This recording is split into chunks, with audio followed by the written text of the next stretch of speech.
বৰ্তমান ছ'চিয়েল মিডিয়াত এটা প্ৰেম কাহিনীৰ চৰ্চা হৈছে য'ত এই প্ৰেমিক প্ৰেমিকাৰ বয়সৰ পাৰ্থক্য মুঠ ৩২ বছৰ।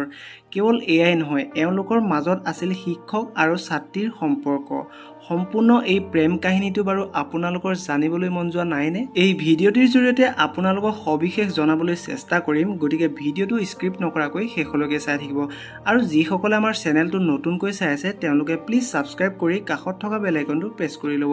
আচলতে ভাইৰেল হৈ পৰা এই কাহিনীটো হৈছে এগৰাকী 52 বছৰীয়া শিক্ষকৰ, যিয়ে তেওঁৰ 20 বছৰীয়া এগৰাকী ছাত্ৰীৰ সৈতে বিবাহ পাশত আবদ্ধ হৈছে। এই দম্পতীৰ কাহিনী বৰ্তমান ছ'চিয়েল মিডিয়াত ভাইৰেল হৈ পৰিছে। ছাত্ৰীগৰাকীয়ে কয় যে তেওঁ শিক্ষকগৰাকীৰ চেহেৰা আৰু ব্যক্তিত্ব খুবেই ভাল পাইছিল।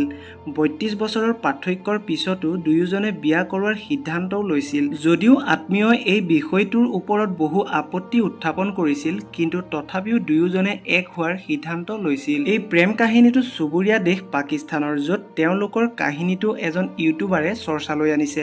20 বছৰীয়া জোৱানুৰে কয় যে তেওঁ 52 বছৰীয়া শিক্ষক ছাজিদ আলীৰ প্ৰেমত পৰিছিল। এনেকৈয়ে তেওঁলোক দুয়ো প্ৰেমত আগবাঢ়িল আৰু শেষত দুয়ো বিবাহ পাশতো আবদ্ধ হ'ল।